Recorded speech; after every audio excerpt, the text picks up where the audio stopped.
Hi, reading friends. Welcome back. Today we are continuing to talk about author's purpose, Unit 5. And to activate your schema, today we are talking about reindeer. It is a reindeer kind of day. And today I would like for you to watch this video that I have posted for you. It's about 4 reindeer facts and some interesting things that you're going to learn about reindeer that you maybe didn't know before. So make sure in your list of things to do in your Google Classroom that you click on this video and take a look at it to activate your schema for your independent practice that you're going to be doing a little bit later on. Today, our learning target is similar as yesterday. We're talking about author's purpose. It says, I can identify the main purpose of a text, so I can state what the author wants to answer, explain, or describe. I will know I have it when I can write the main purpose of the text and what the author wants us to learn from the text. And that is our success criteria. We need to be able to write the main purpose or the author's purpose and write what he wants us to learn from that, he or she, sorry. Our mini lesson today has another chart of author's purpose, and it says an author can convey their purpose in different ways. The word convey means how do they tell us? So an author can tell us their purpose in a different way. So convey just means how do they tell us? They can answer a question. Does the author ask a question or answer a question? They can describe something for us. Does the author use details to describe an object or an event? Or they can explain something. Does the author give us steps or show us how something works? That's going to be kind of the how-to, explaining how to do something. For author's purpose, remember from yesterday, we talked about the acronym PIE. Persuade. Do they want to persuade me to do something or to buy something? Do they want to inform me, give me information about the text? Do they want to entertain me, kind of like a fiction story? So persuade, I just have some cartoon pictures here to show you just some persuasion. So persuasion can be things to buy, like sale items. Or we've seen a lot of persuasion with voting. Lots of candidates, lots of people talking about you should vote for whomever they feel. So that is a form of persuasion. And then, of course, signs that advertise a particular business, like scoops of ice cream or this is the best. So that is all pictures of persuasion. When we go down to inform, where we're learning about things, we may be reading some information from a newspaper or from a news section on the computer. We might need a dictionary or an encyclopedia to inform us. Also, information can come in the form of an article. Scholastic News is one of those things that helps us get information about a topic. The next one is entertain. And when you look at entertainment, an author can write or design things for entertainment. And I say design because we have like this movie and ticket thing here. So when you go to the movies, there is someone who is an author. They are the person who writes the script. They call them a playwright or a script writer. So they actually do have an author who puts that movie together. So that author wants to entertain us.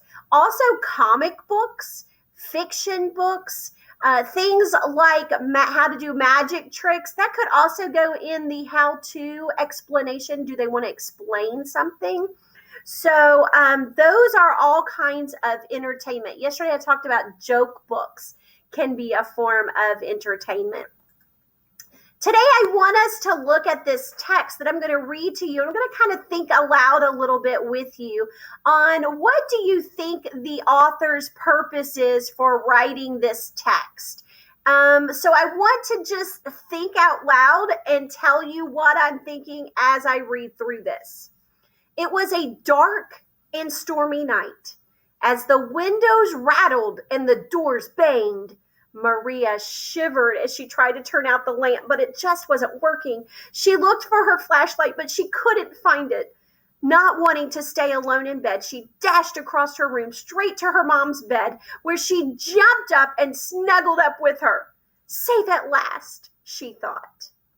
So what is the author's purpose? If we look over here at our side choices, are they persuading us to feel or think something? Are they informing us about a particular topic, or are they entertaining us, trying to make us feel something with characters? I think that it is entertained because I see a character here, Maria. Also, when I read it was dark and stormy, I kind of started to feel like, oh, this is going to be a scary story. So in entertainment, they're making you feel something. Also, I had a connection as she ran across the room straight to her mom's bed. I've had my kiddos run across when there's been thunderstorms, and they'd be like, Mom, it's thundering. So I have a connection with that. But I also think that they're not informing us about what is going on. They're telling us how Maria is feeling. So I would say that it is entertain. And to entertain, we see all kinds of things. We see emotions. We should see happy. We might be in part of an investigation or looking at something from a different perspective. So those are all parts of entertainment. Let's look at another think aloud for me. What is the author's purpose for writing this text? Sea lions are sea animals. So already in the first sentence, my think aloud is I really think that I might be learning about sea lions. Let's go on. They spend most of their time in the ocean finding food. So sea lions spend time in the ocean finding food. They have flippers and they can swim better. And they have a thick layer of blubber or fat that helps them stay warm. So I've just learned 3 facts. So facts are part of information. So this author wants to inform me about the sea lions. These are other things that we can learn about. We can learn about chickens. We can learn about Thanksgiving. We can learn how to paint a room. We can learn about the forest or things that live in the forest. We can have a news reporter give us information, play-by-play on what is happening during a particular event or thing. So those are all things that we can use for inform. Today, when we get on live, we are actually going to do something similar to what I did. We're going to be talking about, does the author say something that answers a question?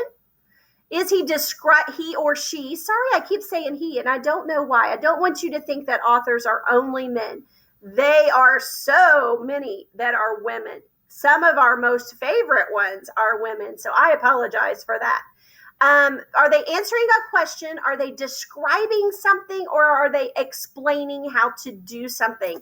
So when we get together, we're going to be looking at a couple of different boxes of things to just try to see if you're catching on to do you understand the topic of author's purpose. Today, we're going to jump back to reindeer for independent practice, and I do have an article that I want you to read. This article is about reindeer and about a winter's trip, and you're going to learn some facts about reindeer under each heading. The total heading is going to say reindeers on the run, and then there are going to be some other headings. Let me blow that up just a smidge. Here is a heading in green that says strong antlers, so you're going to learn about how their antlers are strong. Wide hooves, what do they use their hooves for? And warm fur, what is their warm fur for? Also, I pulled in a diagram today, which is showing the different parts of a reindeer and giving you information about it. Then there are questions. Which one has antlers? And they're going to be talking about, is it the male or the female or both of them? Do they have antlers? And when you click, let me fix that for you. When you click on there, it should open a box so that you can put an X there. So I will fix that to make sure that we have that correct for when you get on to do that. Also, as you read, It's going to ask you a question, and I want you to type your answer in the box. So during this section of strong antlers, what was one way that a reindeer's antlers help it during its migration? And you're going to put the answer there. That answer is going to be under the strong antlers section. And then there's another question under that section. What is one kind of predator that tries to hunt the reindeer during its migration while it is moving across the land? You can put that answer there. Then after you read the wide hooves section, the question is, what is one way that a reindeer's hooves help it during migration? And it's going to tell you in that section of the passage, as well as after you read warm fur, how does the reindeer's fur help it during its migration? So the migration is it traveling to a new location, and you're going to put that answer there. Okay. Then just a reflection tool as a reader today, I learned about what? You can either talk about you learned something from author's purpose or something you learned from your reindeer article. And then as a reader today, I struggled with. We've been getting a lot of really good information just to gauge on how you're doing with your learning and about this topic. Since we are off and we are away and our grades are coming from this information, I just want to make sure that you are understanding that before you take your test on Friday. Okay, I will see you live and we will go through that guided practice together, answering these questions. If you have questions before that, please send me a message. You can either message me, have your parent message me on Dojo, or you can message me through your Google Classroom. I will see you soon. Bye, guys.